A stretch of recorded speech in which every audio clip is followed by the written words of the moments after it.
4 नवंबर को हरिहर मिलन का उत्सव है। शाम को 6 बजे बाबा का हरिहर मिलन होता है।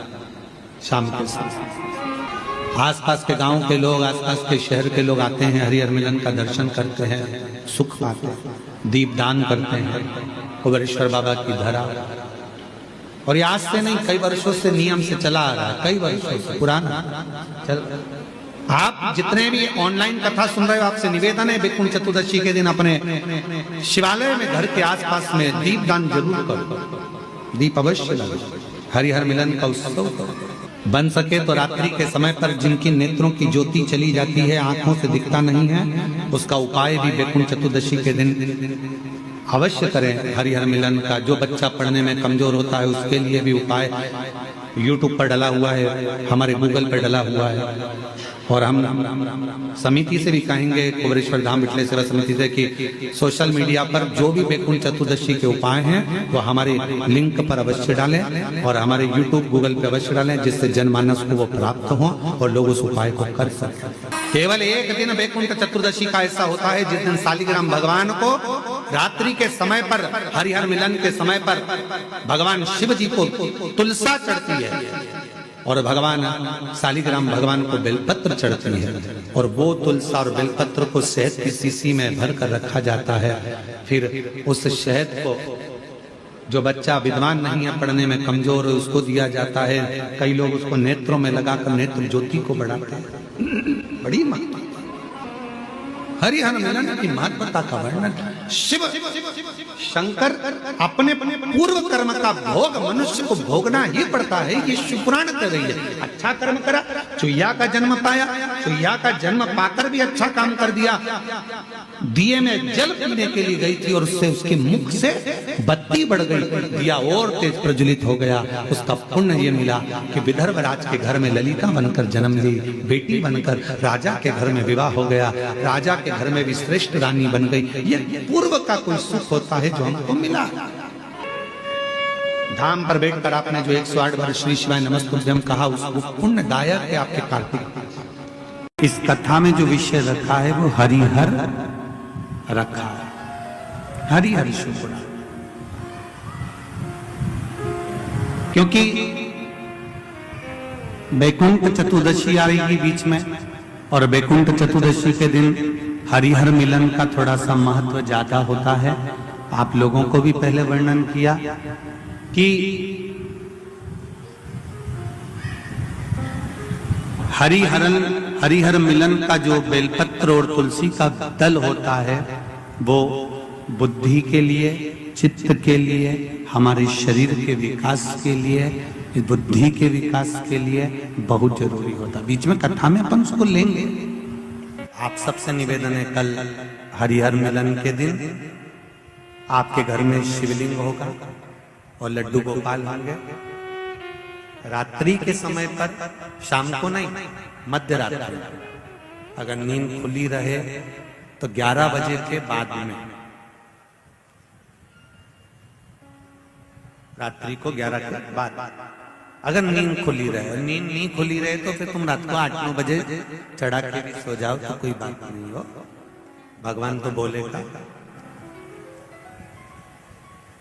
शंकर भगवान पर पहले बेलपत्री चढ़ाना, लड्डू गोपाल के सामने तुलसी का दल चढ़ाना, अपने मन की कामना कर कर हरिहर मिलन कराना। थोड़ी देर तक या तो सवेरे के समय ही चढ़ा दो, दिन भर चढ़े रहने दो। रात्रि के समय पर जब फ्री हो जाओ तब घी का दिया लगाकर बेलपत्री उठाना, वो उठाकर भगवान शालिग्राम जी पर या लड्डू गोपाल पर या मेरे कृष्ण पर या नारायण पर या भगवान विष्णु पर, जो भी तुम्हारे यहाँ मूर्ति हो लड्डू गोपाल की आदि की, उन पे चढ़ा देना और भगवान की तुलसी उठाकर अपनी कामना कर कर मेरे देवाधिदेव महादेव के शिवलिंग पर चढ़ा देना।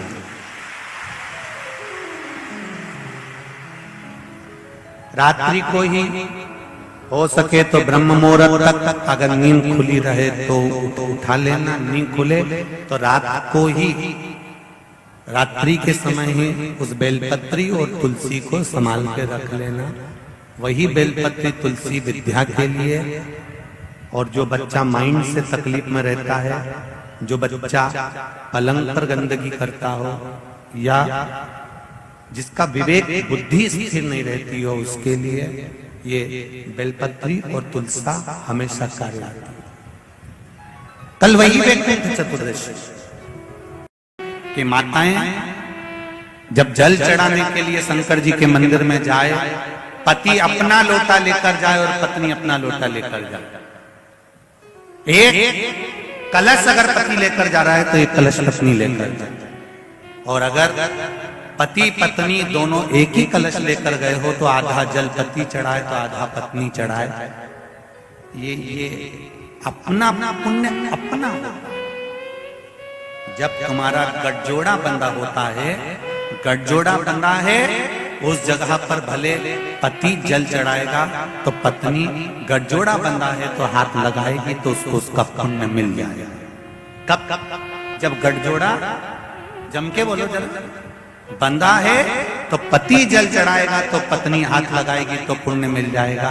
पर गठजोड़ा जब नहीं बंधा है तब उस जगह पर आपने जल चढ़ाया है तो आपको मिलेगा, उसने जल चढ़ाया है तो उसको मिलेगा। कई माताओं की आदत रहती है, जब यहाँ पर भी कई माताएं आती है ना, तुमने देखना पतियों के साथ जब आती हैं तो वो जब पति लिफाफा देता है तो पत्नी उसको टच कर लेती है तुरंत।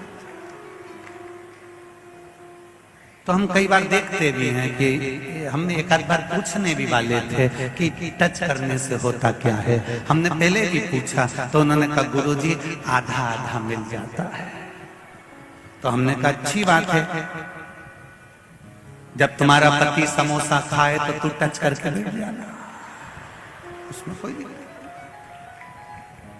अगर आधा मिल सकता है टच करने से, लिफाफा दिया तो उसमें टच कर लिया, माला चढ़ाई तो उसमें टच कर लिया, तो जब वो बफेट में जाए, शादी में वैसे भी आजकल तो 500 की 600 की प्लेट होती है, 100 की प्लेट होती है, कितना महंगा जमाना हो गया।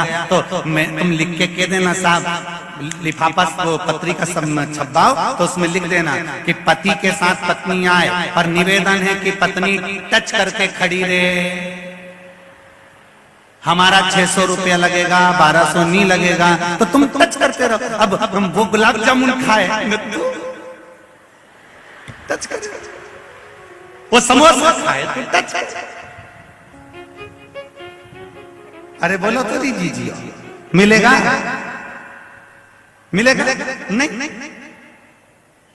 उसने खाया तो उसका पेट भराया, हमने खाया हमारा पेट भराया। तो शिव महापुराण वही तो कह रही है कि धन उधार ला सकते हो, कपड़ा उधार ला सकते हो, फ्रिज उधार ला सकते हो, पर पुण्य उधार नहीं लाया जा सकता। इसलिए अपना पुण्य अपने को खुद कमाना है, अपना भजन अपने को स्वयं करना है, अपना एक लोटा जल शंकर भगवान को अपन को खुद चढ़ाना स्वयं।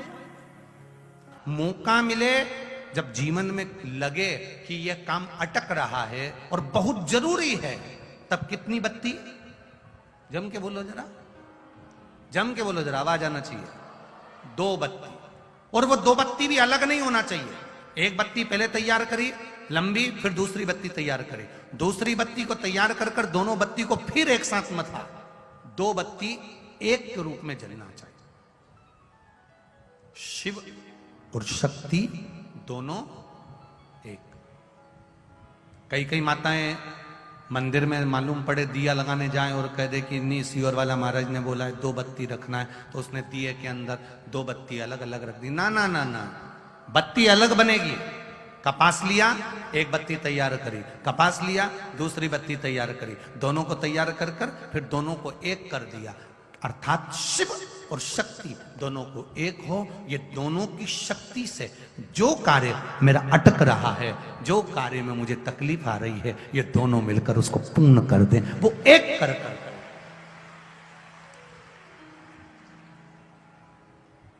कहीं कहीं आप लोगों ने देखा महाराष्ट्र साइड में और दक्षिण में महाराष्ट्र साइड में और दक्षिण में आप लोग देखना, महाराष्ट्र की जो माताएं होती हैं, दक्षिण साइड के लोग होते हैं, या राजस्थान मारवाड़ के जो लोग होते हैं, वो पतली पतली बत्ती के 108 बत्ती बना लेती हैं। आप लोगों के यहाँ भी ऐसा होता होगा, इधर नोएडा साइड में भी इधर करते होंगे, पतली पतली बत्ती बना 108 बत्ती का उसने एक 108 बत्ती जोड़ी और उसमें उसने ऐसा बांध लिया। बांधने के बाद कार्तिक महीने में उसको बना कर रखा, घी में भिगो कर रखा, फिर उसको जलाया। बोलो देखा है कि नहीं देखा? किस किसने देखा है? आप लोगों ने यहां भी देखा होगा, वृंदावन में बांके बिहारी जी के यहाँ, या फिर यमुना जी के घाट पर, या गंगा जी के घाट पर, हरिद्वार में आपने देखा होगा, कई माताएं पतरी पतरी बत्ती बनाती है और बत्ती बनाने के बाद उसकी 108 करके उसको बांध कर फिर घर से लेकर जाती है, घी के दिए में उसको रखकर फिर उसको जला देती है।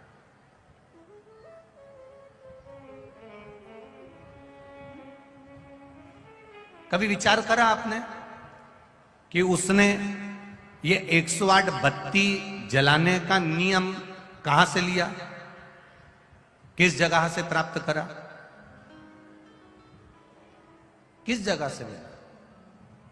तो जो 108 बत्ती जला रहे हैं ये नियम कहां से लेकर आए? तो कहा कालिंग राज के, कालिंग का जो राज्य था उसके जो राजा थे अरिदम, अरिदम का जो पुत्र था दम, उस दम ने प्रत्येक शिव मंदिर में 41 तरह के दीप प्रज्वलन करना बताया। 41 तरह का दीप प्रज्वलन, एक बाती का, लंबी बाती का, फूल बाती का, कलेवा या मौली नाड़ा जो होता है इसका दीप, वस्त्र का दीप, लकड़ी का दीप, ये 41 दीपों की महत्वता बताई है दम ने।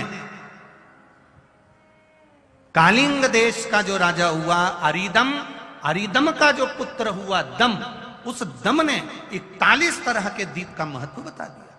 जैसे आपको पहले आप लोगों ने कथा में सुना होगा, यूट्यूब पे भी वो कथा डली होगी, पहले हमने वर्णन करा है दीप शिव महापुराण कथा, सुनिए किसी ने? अगर सुनी होगी तो उसमें आपने सुना होगा गोल बत्ती, लंबी बत्ती, चौकोर दिया, गोल दिया, इसका भी वर्णन करा। फिर हमने बीच में वर्णन करा था कार्तिक महीने में गोल तुलसी का क्यारा, चौकोर तुलसी का क्यारा, षड आकृति का तुलसी का क्यारा। बोलो सुना है कि नहीं सुना? सुना है ना आप लोगों ने? तो उसमें वर्णन आता है एक एक चीज का। तो राजा दम, कालिंग देश के राजा अरिदम का पुत्र दम, जब अरिदम मर गए, अरिदम के प्राण छूट गए, तब दम राजा का राज्य आ गया।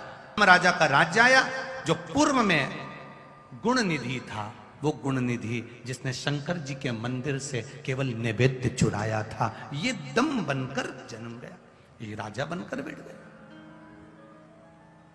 41 तरह के दीपों का महत्व वर्णन कर दिया। अब 2 बत्ती का महत्व आपको बताया, 1 बत्ती का महत्व आप जानते हैं, यूट्यूब पर फूल बत्ती का डला हुआ है, मौली बत्ती का डला हुआ है, लकड़ी का, तुलसी की लकड़ी का, बेल लकड़ी का, ये सब उसमें डले हुए हैं, आपने स्मरण करिएगा। अब जो आप लोगों ने देखा कि 108 बत्ती का उन्होंने दीप बनाया और गंगा जी के घाट पर, यमुना जी के घाट पर, या शिवालय में, देवालय में, कहीं हनुमान जी के मंदिर पे, कहीं राम जी के मंदिर में, कहीं कृष्ण के द्वार पर, कहीं पवित्र जगह पर, तीर्थ में उसको लगाया।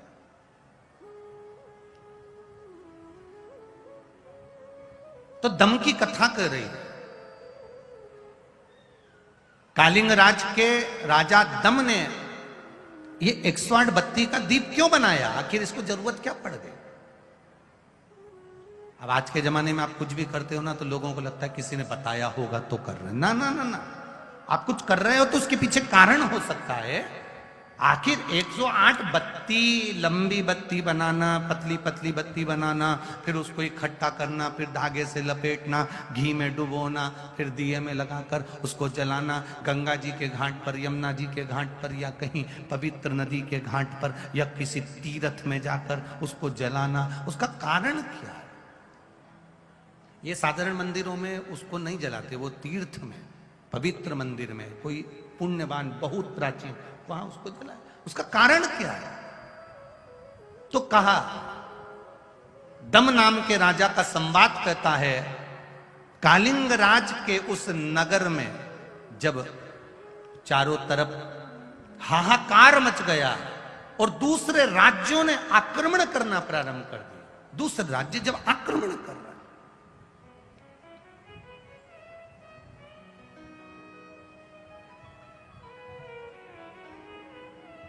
एक तुम्हारा छोटा सा प्लाट, बहुत अच्छे से समझो, पहले अपनी बात पे समझेंगे तब अपन कथा तक पहुंचेंगे। अपना एक छोटा सा प्लाट, उस प्लाट पर रजिस्ट्री तुम्हारी, पैसा तुमने खर्च कर दिया और उस प्लाट पर कब्जा दूसरे ने कर लिया।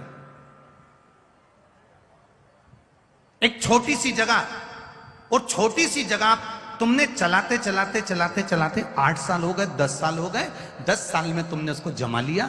जमाते जमाते जमाते जमाते अब दूसरे को लगने लगा कि ये जगह मुझे मिलना चाहिए क्योंकि इस पे व्यापार अच्छा हो रहा है, इसमें कमाई अच्छी हो रही है। क्या करना चाहिए? ये जगह मेरी होना चाहिए। इधर से भी प्रेशर आया, इधर से भी प्रेशर आया, सामने से भी प्रेशर आया, चारों तरफ से जब आक्रमण होने लगता है हर जगह से, जैसे एक बीमारी व्यक्ति को है, एक छोटी सी बीमारी व्यक्ति को है, और वो छोटी सी बीमारी, अब डॉक्टर ने कह दिया हमको लग रहा है ये बीमारी छोटी नहीं है, ये बीमारी बड़ी हो सकती है, हो सकता है ये बीमारी और बड़ी हो। एक पत्र आया है, देखिए उस पत्र से अपन समझते हैं।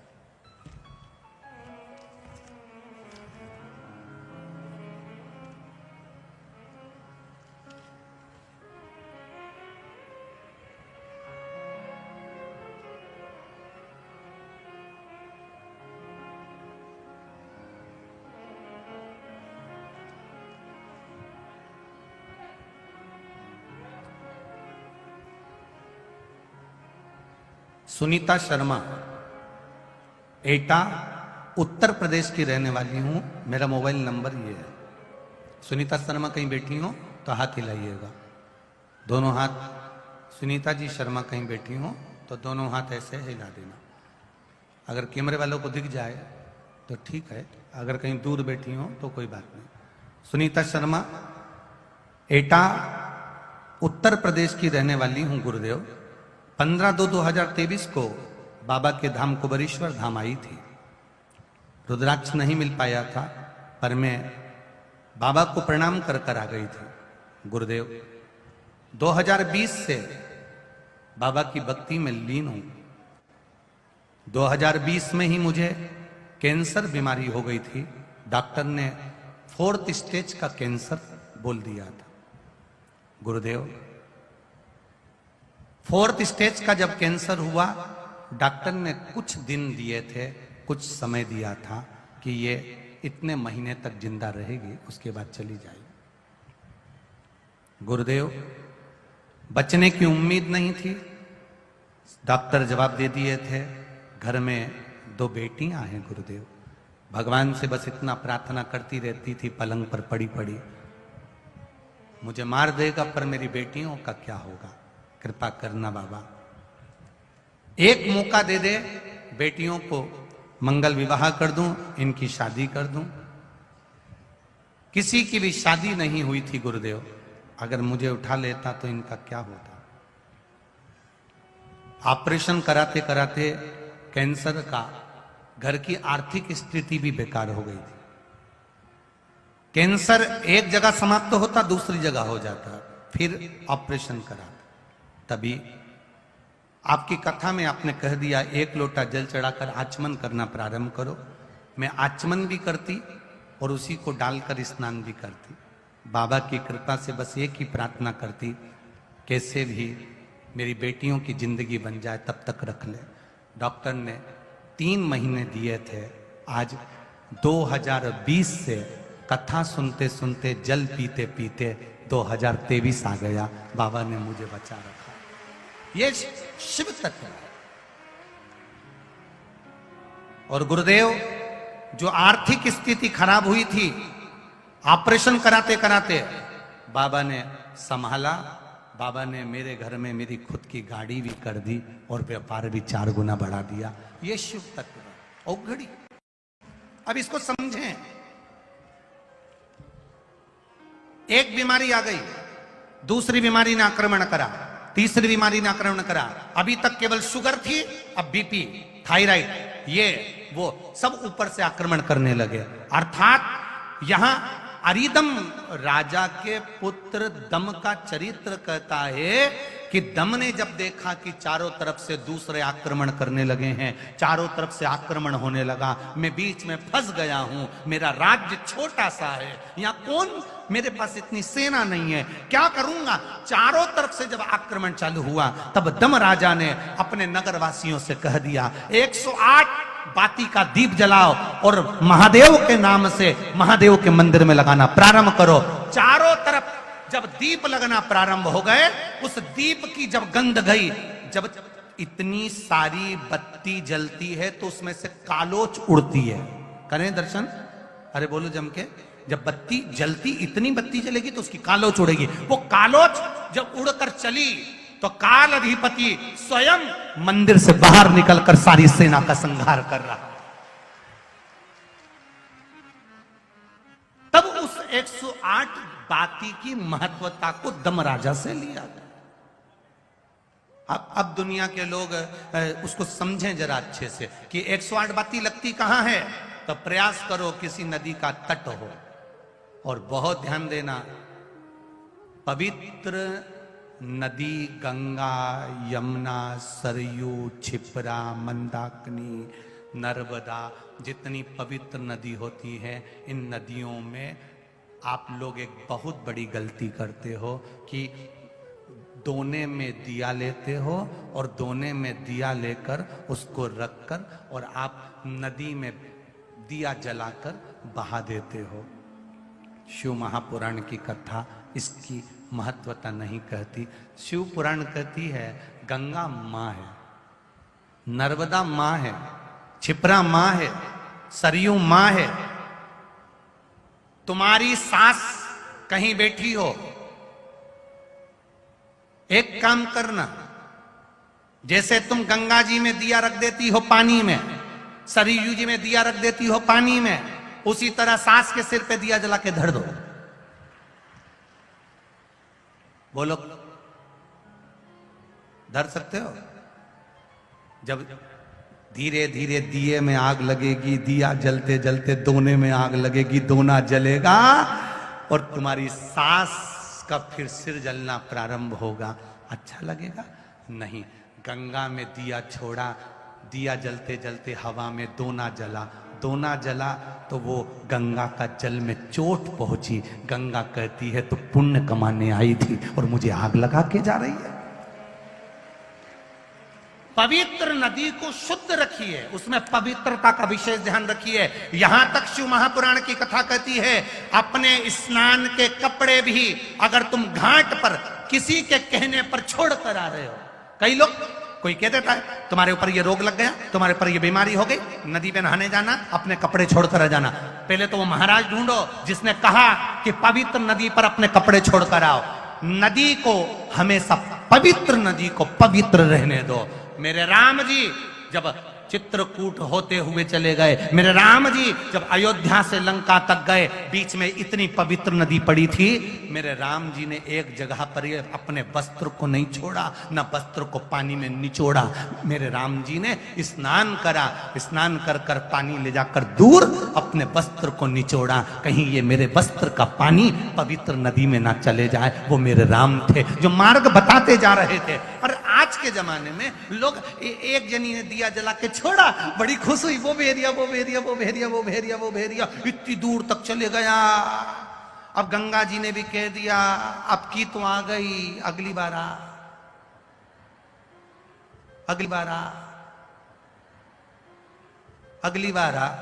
इतनी प्लानिंग करिए, हरिद्वार जाऊंगी, हरिद्वार जाऊंगी, हरिद्वार जाऊंगी, हर बार प्लान बनाती थी, बद्रीनाथ जाऊंगी, केदारनाथ जाऊंगी, हर बार प्लान बनाती थी, अब की बार जाऊंगी, अब की बार जाऊंगी। भगवान घर में ऐसी बांधा ला के रख देता कि तुम्हें हरिद्वार तक बुलाता ही नहीं। अब सोचती मैं बस एक ही बार होके आई, फिर तो मेरा जाना ही नहीं हुआ। कभी तुमने गंगा जी से पूछा कि बार बार जाना क्यों नहीं हो रहा? गंगा जी खुद नहीं बुला रही, आग लगा के चली जाएगी।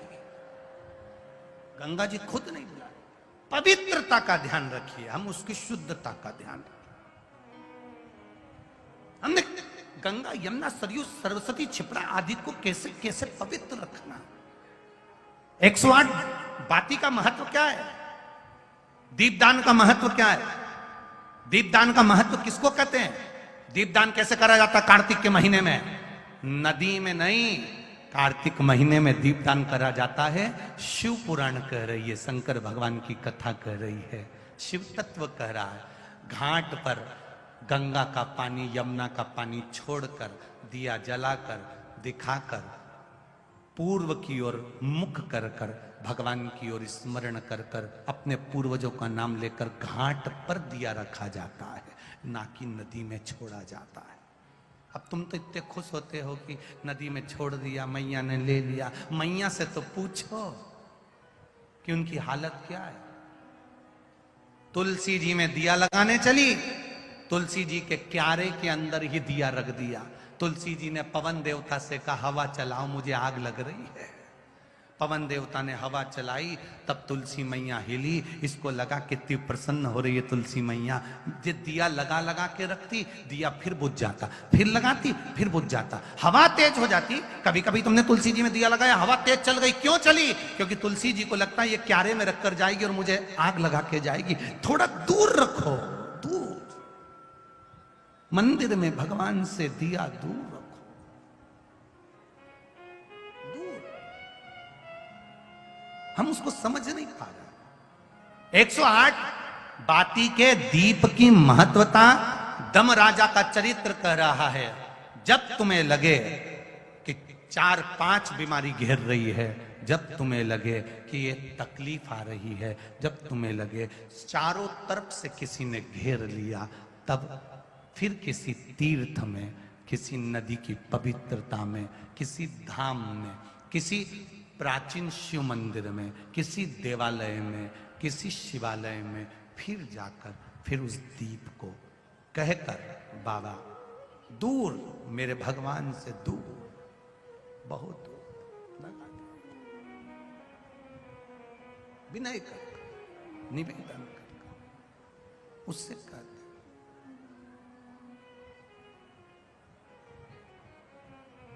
महाराज बस उसके स्मरण में हरिओम में ओम समाया है, मेरा भोला नगर में आया है। हरिओम में ओम समाया है, मेरा भोला नगर में आया है। मेरा भोला नगर में आया है, मेरा भोला नगर में आया है। मेरा भोला नगर में आया है। मेरा भोला नगर में आया है। हरिओम में ओम समाया है, मेरा भोला नगर में आया है। हरिओम में ओम समाया है, मेरा भोला नगर में आया है। मेरा भोला नगर में आया है। मेरा भोला नगर में आया है। मेरा भोला नगर में आया है। मेरा भोला नगर में आया है। हरिओम में ओम समाया है, मेरा भोला नगर में आया है। हरिओम में ओम समाया है, मेरा भोला नगर में आया है।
मेरे भोले के माथे पे चंदा है, मेरे भोले के माथे पे चंदा है, मेरे भोले के माथे पे चंदा है, मेरे भोले के माथे पे चंदा है। चंदा में ओम समाया है, मेरा भोला नगर में आया है। चंदा में ओम समाया है, मेरा भोला नगर में आया है। मेरा भोला नगर में आया है, मेरा भोला नगर में आया है, मेरा भोला नगर में आया है, मेरा भोला नगर में आया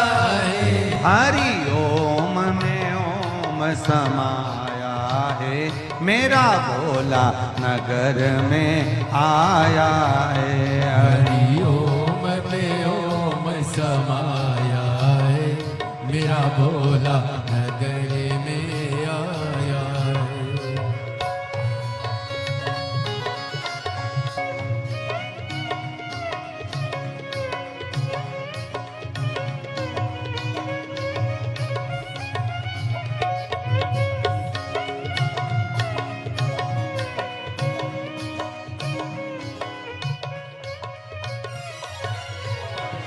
मेरे भोले के हाथों में डमरू है, मेरे भोले के हाथों में डमरू है, मेरे भोले के हाथों में डमरू है, मेरे भोले के हाथों में डमरू है। ओ डमरू में ओम समाया है, मेरा भोला नगर में आया है।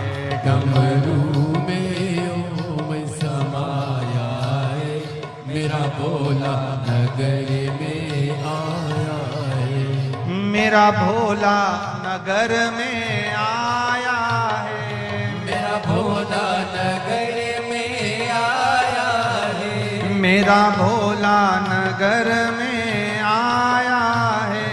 मेरा भोला नगर में आया है। हरि ओम में ओम समाया है, मेरा भोला नगर में आया है। हरि ओम में ओम समाया है, मेरा भोला नगर में आया है। हो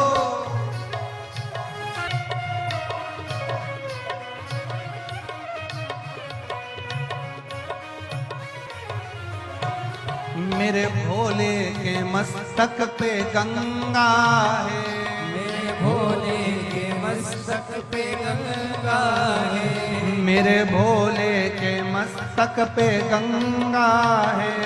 मेरे भोले के मस्तक पे गंगा है। ओ गंगा में ओम आया है, मेरा भोला नगर में आया है। हरि ओम में ओम समाया है, मेरा भोला नगर में आया है। हरि ओम में ओम समाया है, मेरा भोला नगर में आया है।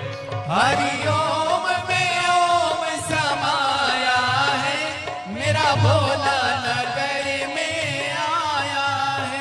ओम मेरा भोला नगर में आया है, मेरा भोला नगर में आया है। ओम मेरा भोला नगर में आया है, मेरा भोला नगर में आया है। हे हरि ओम में ओम समाया है, मेरा भोला नगर में आया है। हरि ओम में ओम समाया है, मेरा भोला नगर में आया है। हरि ओम में ओम समाया है, मेरा भोला नगर में आया है। हरि हरि ओम में ओम समाया भोला नगर में आया है। हर हर महादेव। अपने स्थान पर बैठकर भगवान शिव से अपने हृदय की बात बड़े बाबा से दिल अपने भाव से अपनी जगह बैठ आनंद के साथ भगवान देवाधिदेव महादेव से अपने हृदय की बात मूल मंत्र का स्मरण करते हुए भाव से बाबा से करें।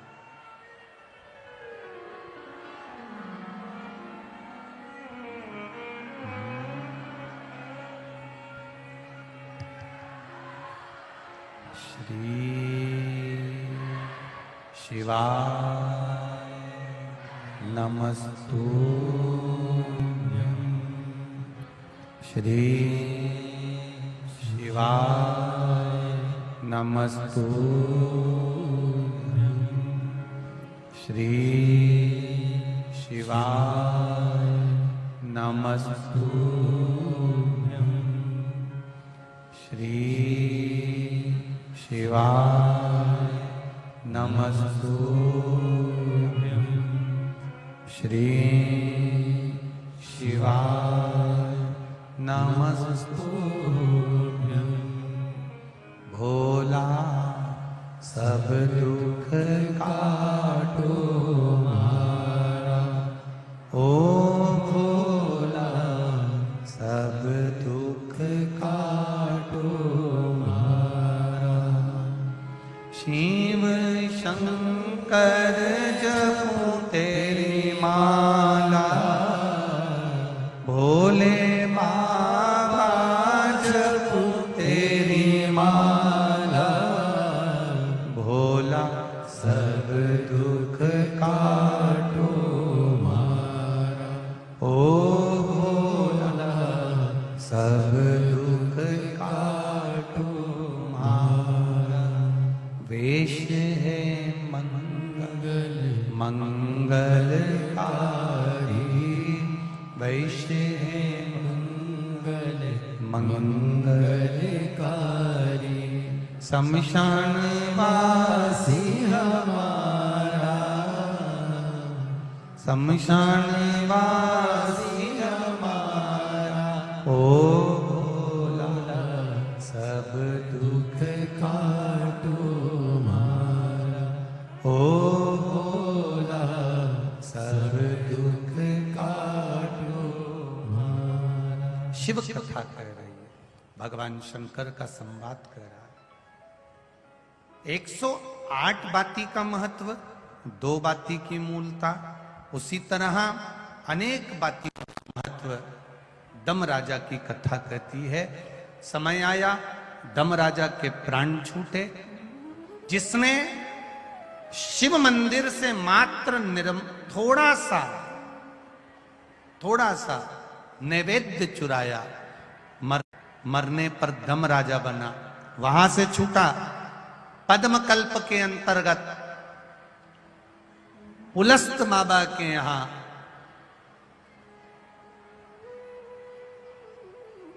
विश्रवा जी के घर में इस बालक का फिर जन्म हो गया और इसका नाम वेश्रवा पड़ा। अब वेश्रवा जब पड़ा, नाम पढ़ते से ही 3 जन्म का ज्ञान इसको था। शंकर जी के मंदिर से नैवेद्य चुरा कर पाया था, मर गया था, शिवालय गया, वहां से छूटा। छूटने के बाद दम राजा बना, दम राजा के वन में विश्रवा जी का पुत्र वेश्रवा बना। अब वेश्रवा बन गया, शिव जी की आराधना में फिर डूब गए।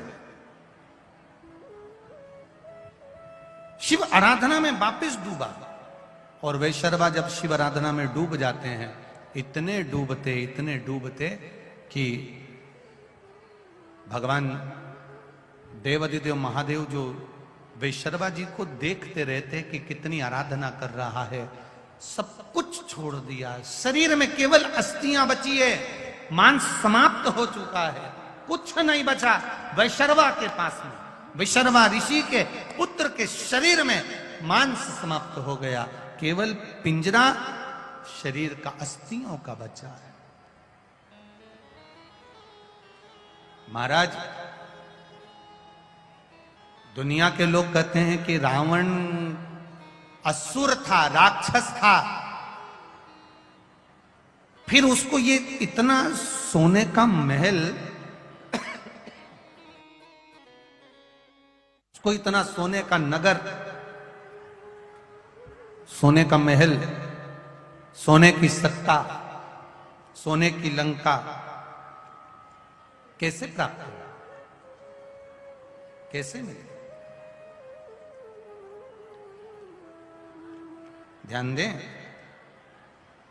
जब रावण असुर प्रवृत्ति का है, कष्ट दे रहा है, तकलीफ दे रहा है, लोगों को मार रहा है, संतों को, साधुओं को, ब्राह्मण जन को, गुरुजन को जब तकलीफ दे रहा है, तो फिर इतना, इसके पास में इतना सारा गोल्ड, इतना सोना, इतना वैभव उसके पास कैसे आ गया? शिव महापुराण की कथा कर रही है। लंकाधिपति रावण के पास में इतना वैभव कैसे आ गया? इतना धन कैसे आ गया? इतनी सत्ता कैसे आ गई? इतना बल कैसे आ गया? कारण क्या है? तो एक शिव महापुराण का ये चरित्र अपने जीवन में याद रखना। घर में अगर कोई शांत हो जाता है तो पूरे परिवार में सूतक लग जाता है। अगर एक घर में अगर एक कुछ गमी हो जाए तो पूरे परिवार में सूतक लग जाता है। उसी तरह शिव पुराण कहती है, घर में अगर एक भगवान शंकर की आराधना करने वाला हो जाए तो पूरे घर में वैभव की कमी नहीं हो पाती। रावण को ये सत्ता मिल रही है, रावण को ये वैभव मिल रहा है। अब विशर्वा ऋषि के ही पुत्र हैं लंकाधिपति रावण, और विशर्वा ऋषि के ही पुत्र हैं वैशर्वा। तो रावण को इतनी सत्ता कैसे मिल रही है? रावण को इतना वैभव कैसे मिल रहा है? पुण्य। घर में अगर कोई एक भी, फिर ध्यान से सुनना, उज्जैन के ऋण मुक्तेश्वर मंदिर की दीवार पर पत्थर पे अंकित शिव महापुराण की एक लाइन लिखी हुई है। वो अपने जीवन में कभी आप उज्जैन जाएं तो ऋण मुक्तेश्वर मंदिर में दर्शन करिएगा। वहां लिखा है, शिव को जल चढ़ाने वाला, शिव महापुराण की कथा सुनने वाला, शंकर का भजन करने वाला, शिव का गुणगान करने वाला, शिव का पंचाक्षर षडाक्षर स्मरण करने वाला, शिव तत्व के जानने वाला, शंकर के मंदिर तक जाने वाला, शिव महापुराण की कथा श्रवण करने वाला, कराने वाला, बांचने वाला, सुनने वाला, दूसरे को कहने वाला, अगर कोई भूल से भी शिव महापुराण की कथा में पहुंच जाता है तो ऋण मुक्तेश्वर मंदिर उज्जैनी अवंतिकापुरी का वो दीवार लिखी हुई कहती है, जो पत्थर से अंकित है, कहती है कि शिव महापुराण की कथा 7 पीढ़ी को नहीं, शंकर की आराधना 7 पीढ़ी को नहीं 71 पीढ़ी को तार देती है। यहां 7 पीढ़ी का तो भ्रम ही हटा दीजिए, यहां 7 पीढ़ी का भ्रम समाप्त कर दीजिए, यहां 71 पीढ़ी, 1-2 पीढ़ी की बात ही नहीं है, 2-4-8 पीढ़ी की तो कोई संवाद ही नहीं है हमारा। 71 पीढ़ी अवंतिका कर रही है, 71। अब रावण कष्ट देने वाला, रावण सबको परेशान करने वाला, रावण सबको कष्ट प्रदान करने वाला, रावण संत ब्राह्मण साधुजन गुरुजन को कष्ट देने वाला, यज्ञ नष्ट करने वाला, परेशान करने वाला, देवताओं को बंदी बनाकर रखने वाला, जब इतना कष्ट रावण सबको दे रहा है तो रावण को फिर इतना वैभव कैसे प्राप्त हुआ? ये रावण का खुद का वैभव नहीं है, ये रावण की खुद की दौलत नहीं है, ये रावण की खुद की सत्ता नहीं है। रावण को ये वैभव, ये सत्ता, ये दौलत कहां से प्राप्त हुई? तो कहा विशर्वा ऋषि के पुत्र रावण भी हैं और विशर्वा ऋषि के पुत्र वेशर्वा भी हैं। वेशर्वा ने जब शंकर भगवान की आराधना करना प्रारंभ करी, इतनी आराधना करी, इतनी आराधना करी, इतनी आराधना करी कि शंकर भगवान ने उस वेशर्वा को आशीर्वाद देने के लिए शिवजी प्रकट हो गए, सामने आए, सामने प्रकट हुए। मांग, वैशर्वा तुम्हें क्या चाहिए? वैशर्वा ने जैसे ही नेत्र को खोला, शिवजी का इतना प्रकाश कि वैशर्वा की आंखें बंद हो गई। शिवजी ने कहा मांग लो, तुमको क्या चाहिए? शंकर जी कह रहे मांगो, तुम्हें क्या दिया जाए? नेत्र खोल रहा है, फिर आंखें बंद हो जाती है, फिर नेत्र खोले, फिर आंखें बंद हो गई। अब की बार आंख बंद कर कर कह रहा है प्रभु मांग लूं? हाँ मांग। शिव जी ने कहा मांग लो, मांग तुझे क्या चाहिए? आपके चरणों का दर्शन हो जाए। इतना प्रकाश है कि मैं आपके चरण का दर्शन भी नहीं कर पा रहा हूं, आपके चरणों का दर्शन हो जाए, बस कृपा कर दो। शिव जी ने प्रकाश को थोड़ा कम करा, गला पकड़ रहा, शिव जी ने प्रकाश को थोड़ा कम करा और प्रकाश कम करा, भगवान शंकर के चरण का दर्शन वैशर्वा को हो गया। वैशर्वा ऋषि के पुत्र वैशर्वा को जब भगवान के चरण का दर्शन हुआ, तब चरण का दर्शन करने से पहले वैशर्वा माता पार्वती को घूर कर देखने लगा। नेत्र आए,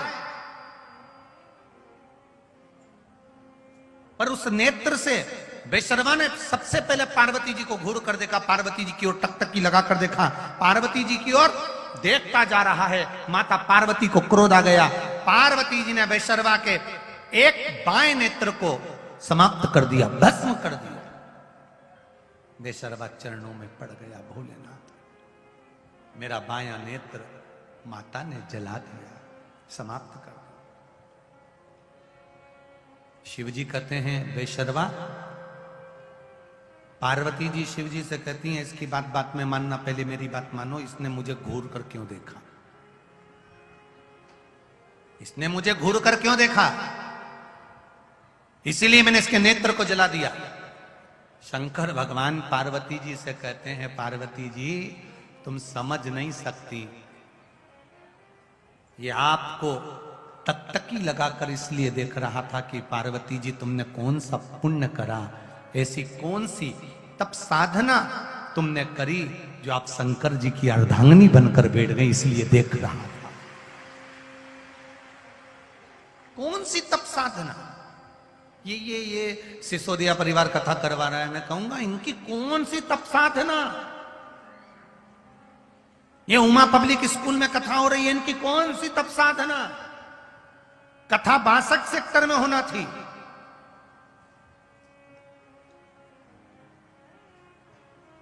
ये कथा ग्रेटर नोएडा के 62 सेक्टर में होना थी, नोएडा के, पर ये कथा वो 62 सेक्टर से चलकर अगर ये 11 नंबर में पहुंची है, इकोटेक में पहुंची है, ये उमा पब्लिक स्कूल में पहुंची है, तो जरा विचार करिएगा कौन सा पुण्य, ये सिसोदिया परिवार का कौन सा पुण्य होगा जो ये कथा करवा ली, और ये कौन सा पुण्य होगा जो कथा यहां हो गई। ये पुण्य है, और उस पुण्य में भी 4 चांद लगाने के लिए ददरोवा धाम से संत जी हमारे बीच पधारे, संतोहन हमारे बीच में विराजमान है। ये कृपा नहीं तो और क्या है? घर जाते जाते ऑटो में बैठकर, गाड़ी में बैठकर आप अपनी किस्मत को जरूर विचार करना कि मैंने कौन सा पुण्य करा था कि इतने दिन से टीवी पर कथा सुन रही थी, आज पंडाल में बैठकर कथा सुन ली। पुण्य कौन सा? वृंदावन तो मैं जाती रहती हूँ, यमुना जी में स्नान करने जाती रहती हूँ, हरिद्वार भी जाती रहती हूँ, पर ऐसा कौन सा पुण्य था जो सारे तीर्थ चलकर इस ग्रेटर नोएडा की 11 सेक्टर में पहुंच गए? वो पुण्य कौन सा? विचार करिए। 2 पुण्य पर, एक शिव महापुराण की कथा में जाओ या टीवी पर कथा सुनो तो अपने आप को गौरव महसूस करना कि मैंने कोई पुण्य अच्छा करा था, और एक आपके घर में अगर बेटी जन्म ले ले, आपके घर में अगर बेटी का जन्म हो जाए तो अपने आप को गौरव महसूस करना कि सारे तीर्थ मेरे घर में जन्म ले लिए। सारे तीर्थ। बेटी के पिता को, बेटी की माता को कभी किसी तीर्थ में जाने की जरूरत नहीं होती। अगर बेटी घर में जन्म ली है तो सारे तीर्थ उसके घर में आते हैं। बेटी के माता पिता को कभी तीर्थ जाने की जरूरत नहीं पड़ती। बेटी के माता पिता, जिस बेटी ने तुम्हारे घर में जन्म लिया है, बस बेटियों से एक बात कहना चाहूंगा, माता पिता के घर में बेटी जन्म लेती है तो माता पिता को तीर्थ जाने की जरूरत नहीं पड़ती। सारे तीर्थ बेटी का जहां जन्म होता है वहां आ जाते हैं।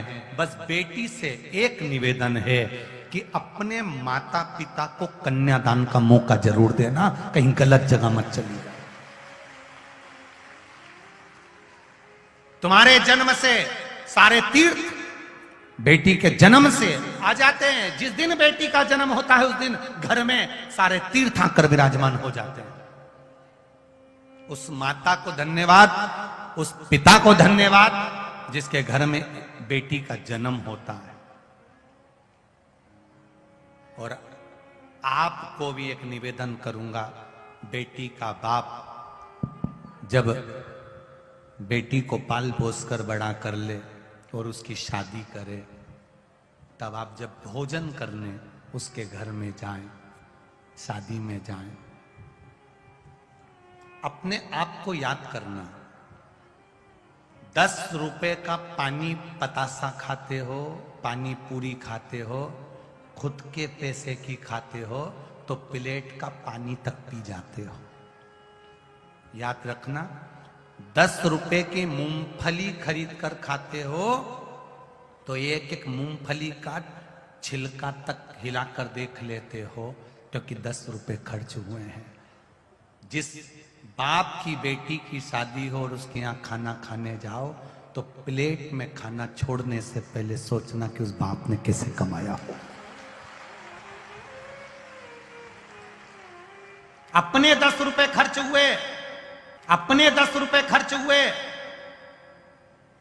एक आइसक्रीम ली और 10 रुपए खर्च हुए तो डंडी तक चाट चाट कर फेंकते हो, क्योंकि अपने 10 रुपए हैं। और भरी की भरी भोजन की थाली तुम जब शादी में फेंकते हो तो उस बाप को याद करना कि उसने कैसे कमाया होगा, उसने किस तरह से कमाया होगा, किस तरह से। देने वाला दे देगा। खूब बड़े बड़े दानदाता इस ग्रेटर नोएडा की कथा में आए हैं। कोई गाड़ी भरकर हलवा लेकर आया, कोई केले लेकर आया, कोई संतरे। कल शाम को तो कोई बादाम और काजू के पैकेट बांट रहा था। धन्य है सब, धन्य। Cold drink, frooti, ice cream, biscuit,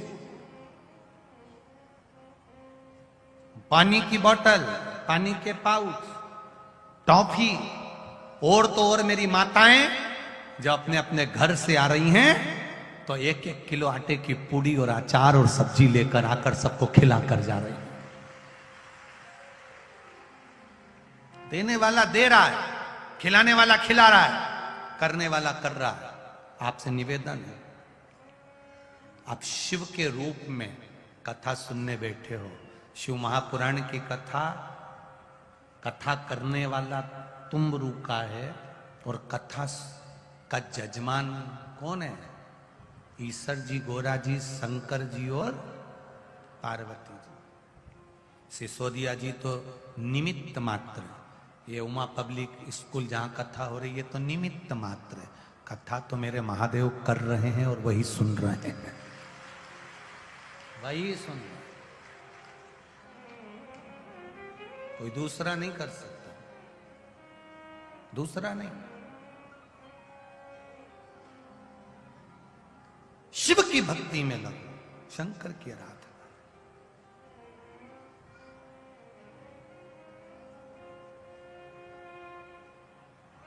जब शिव भक्ति में लगोगे तो जीवन का एक आनंद पा जाओ। गौरवता महसूस करना, तुम्हारे घर में बेटी जन्म ले तो सारे तीर्थ आ गए। बेटी के कन्यादान में जब जाओ, भोजन करने के लिए जब जाओ, तो स्मरण करना कि अपने पैसे खर्च होते हैं तो 10 रुपए की पानी पतासा का पानी भी पूरा पी जाते हैं। अपना पैसा लगता है तो मालूम पड़ता है कोई बेटी के बाप ने कैसे इकट्ठा करा होगा। 500 रुपए की थाली, 300 रुपए की, 700 रुपए की, 800 रुपए की भरी भराई फेंक दी। सोचो, गिनने से पहले सोचो।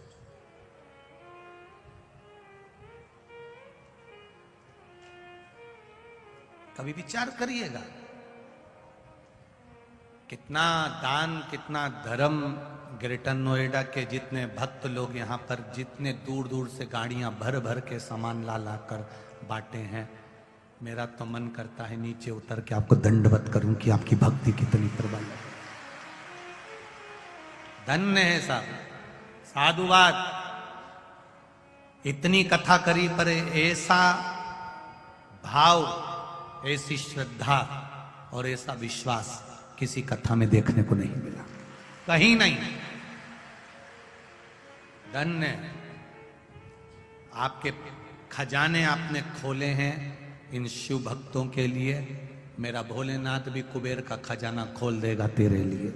तो दिल से सुन, भाव से सुन। कल कोई कह रहा था काजू और बादाम के पैकेट बना बना कर लाके बांट रहे हैं गुरुजी। इतना देसी घी का हलवा 4 बड़े बड़े कड़ाव भर के लेकर गाड़ी में आ गए और बांटते रहे। मूंग की दाल का हलवा, रवे का हलवा, बादाम का हलवा, बाप रे बाप, गजब करा रे तुम लोगों ने, गजब कर दिया रे। धन्य, साधुवाद, बहुत बहुत साधु, धन्य। करो, ये मौका फिर नहीं मिलने वाला। कल कथा समापन हो जाएगी, 24 तारीख से कोटेश्वर चालू हो जाएगी। वहां के लोगों को मौका मिलेगा, लोगों को पानी पिलाने का, अन्न खिलाने का। भाव से अपनी तरफ से कर सकते हो, किसी को कुछ नहीं दे सकते मत दो।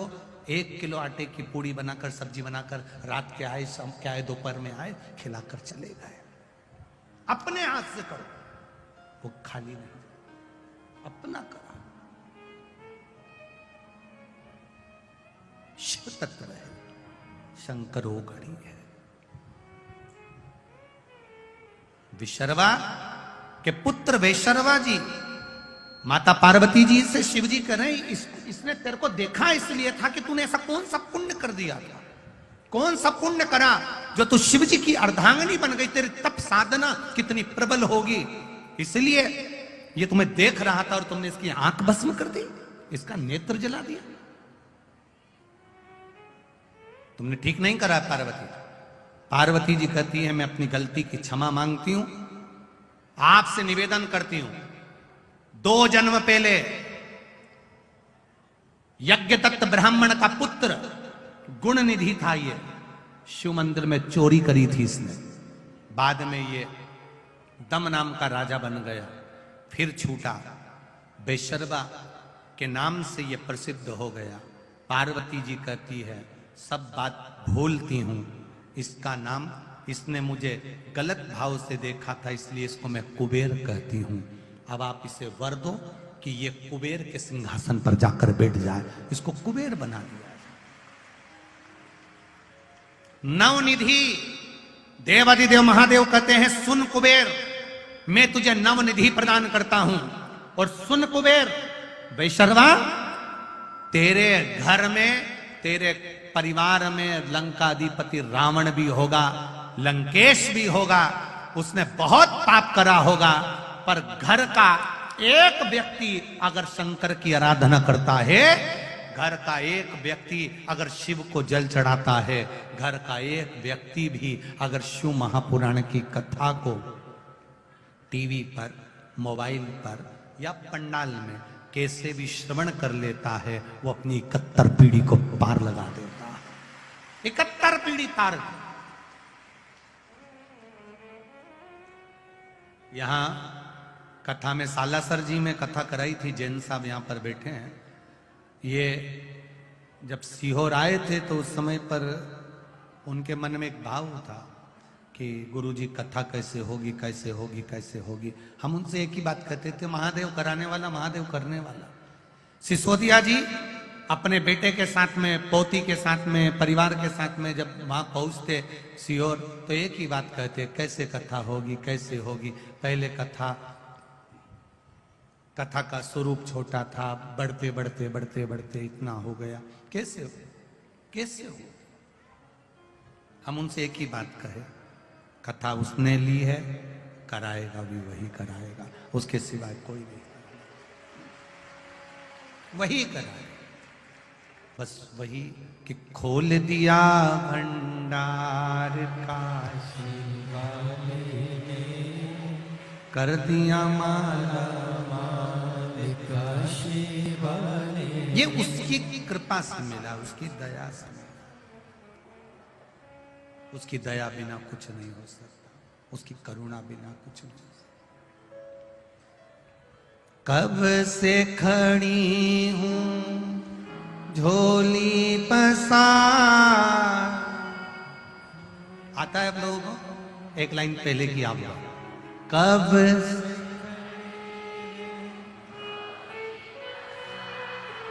क्यों ना सुने तू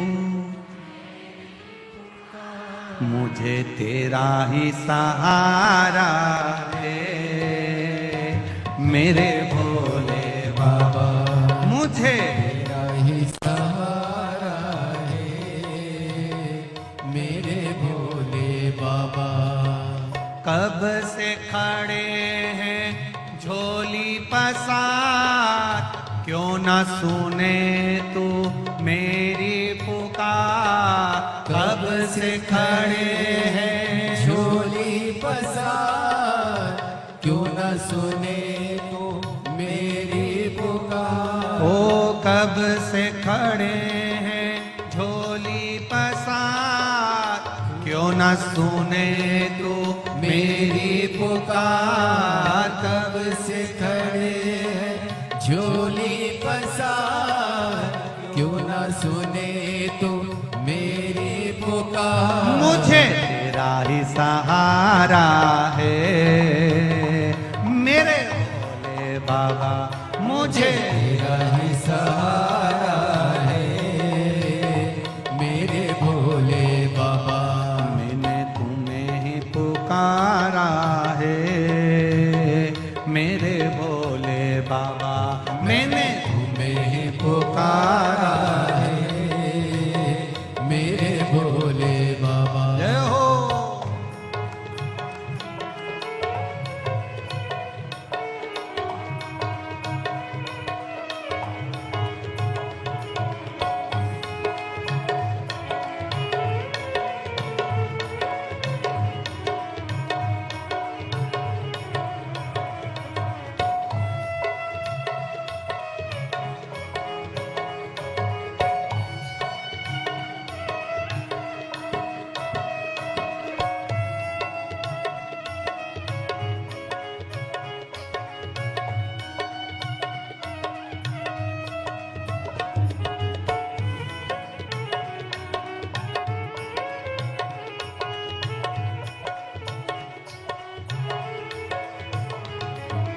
देख लो लगी है आज मंदिर में ये पेड़ बारी।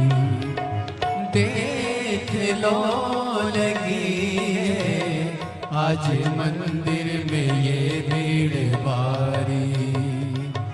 दर्शनों की खातिर आए हैं लाखों नर और नारी। दर्शनों की खातिर आए हैं लाखों नर और नारी। आ जाए भोले बाबा, आ जाए भोले बाबा, तीनों ने पुकारा है मेरे भोले बाबा। तीनों ने पुकारा है मेरे भोले बाबा।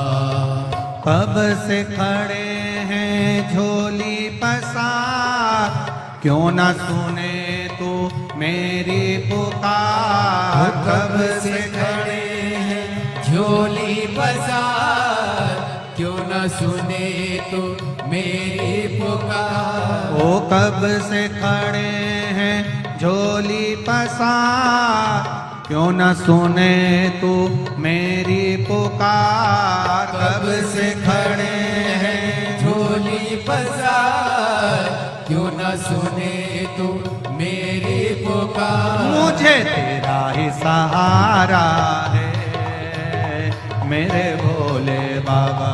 मुझे तेरा ही सहारा है मेरे भोले बाबा। मैंने तुम्हें ही पुकारा है मेरे भोले बाबा। मैंने तुम्हें ही पुकारा है मेरे भोले बाबा। ओहो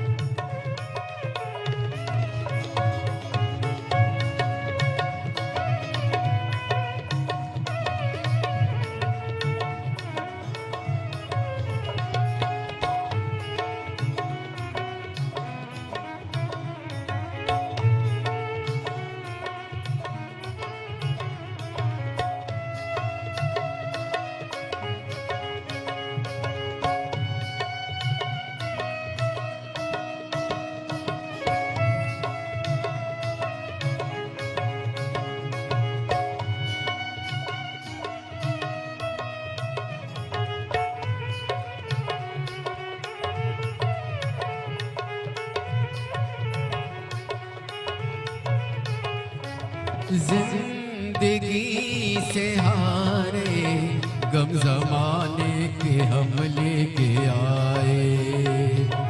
जिंदगी से हारे गम जमाने का हम लेके आए। तू बता जहाँ में लोग अपने हुए क्यों पराए। तू बता जहाँ में लोग अपने हुए क्यों पराए। तेरे सिवा दुनिया में, तेरे सिवा दुनिया में कोई ना हमारा है मेरे भोले बाबा। कोई ना हमारा है मेरे भोले बाबा। कब से खड़े हैं झोली पसार, क्यों न सुने तू मेरी पुकार। कब से खड़े हैं झोली पसार, क्यों न सुने तू मेरी पुकार। ओ कब से खड़े हैं झोली पसार, क्यों न सुने तू मेरी पुकार। कब से खड़े हैं झोली पसार, क्यों न सुने तू मेरी पुकार। मुझे तेरा ही सहारा है मेरे भोले बाबा। मुझे तेरा ही सहारा है मेरे भोले बाबा। मैंने तुम्हें ही पुकारा है मेरे भोले बाबा। मैंने तुम्हें ही पुकारा है मेरे भोले बाबा।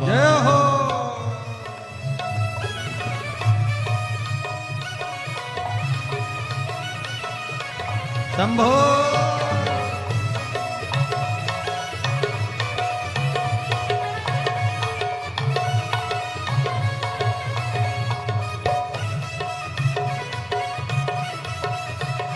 दोनों हाथों से बड़े आनंद के साथ भाव के साथ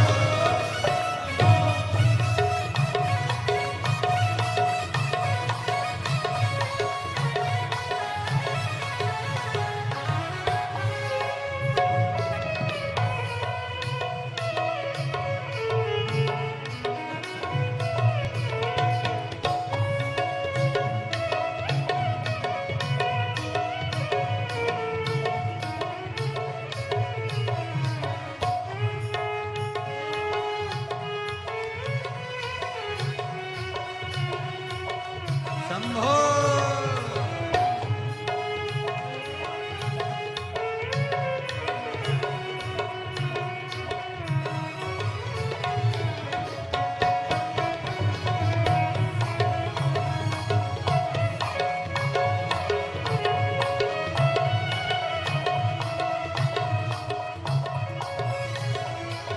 रास्ता न सूझे कहा जाए मुसीबत के मारे। ओ रास्ता न सूझे कहा जाए मुसीबत के मारे। आसरा है तेरा दूर कर दो ये संकट हमारे। आसरा है तेरा दूर कर दो ये संकट हमारे। सुनते हैं तूने ही सुनते तूने उबारा है मेरे भोले बाबा। लाखों को उबारा है मेरे भोले बाबा। कब से खड़े हैं झोली पसार, क्यों न सुने तू मेरी पुकार। कब से खड़े हैं झोली पसार, क्यों न सुने तू मेरी पुकार। मुझे तेरा ही सहारा है मेरे भोले बाबा। मुझे तेरा ही सहारा है मेरे भोले बाबा। मैंने तुम्हें ही पुकारा है मेरे भोले बाबा। मैंने तुम्हें ही पुकारा है मेरे भोले हार हार। एक बार अपने स्थान पर बैठकर, आज कथा का छठा दिवस है, दिल से आए हो, एक बार दिल से बाबा से अपनी प्रार्थना कहकर जाना। ऐसी कृपा करना, ऐसी करुणा करना, अगली बार कथा में मेरा भी एक पत्र में पहुंचाऊं, ऐसा भंडार भर कर जाना। भाव से दिल से कहिए, श्री शिवाय नमस्तुभ्यं। श्री शिवाय नमस्तुभ्यं। श्री शिवाय नमस्तुभ्यं। श्री शिवाय नमस्तुभ्यं। भोला सब दुख काटो मारा। ओ भोला सब दुख काटो मारा। शिव शंकर जपते माला, भोले बाबा जपते माला। भोला सब दुख काटो मार। ओ भोला सब दुख काटो मार। शिव कथा कर रही है, भगवान ने कुबेर बना दिया उस चोर को, 9 निधियां प्रदान कर दी उस चोर को। शिव कथा कहती है जो दिल से देव अधिदेव महादेव का भजन करता है, स्मरण करता है, कथा सुनता है, बाबा उसको 9 निधि प्रदान कर देते हैं, उसके जीवन से कष्ट रोग दुख दूर कर देते हैं। शक्ति देते हैं मेरे महादेव, विश्वास देते हैं मेरे महादेव। माता पार्वती जी ने शिव जी से कहकर गणेश जी के मंगल विवाह के प्रसंग का स्मरण करा। गणेश जी महाराज रिद्धि सिद्धि को लेकर पधार रहे हैं। सुंदर रिद्धि सिद्धि भगवान श्री गणेश जी महाराज के गले में जयमाला पहना रही हैं। जोरदार ताली बजाएं। रिद्धि सिद्धि भगवान गणेश जी के गले में जयमाला दे रही हैं। और रिद्धि सिद्धि ने गणेश जी के गले में जयमाला दी है। गणेश जी ने रिद्धि सिद्धि के गले में जयमाला दी है। रिद्धि सिद्धि ने वही माला निकालकर गणेश जी के गले में डाल दी है।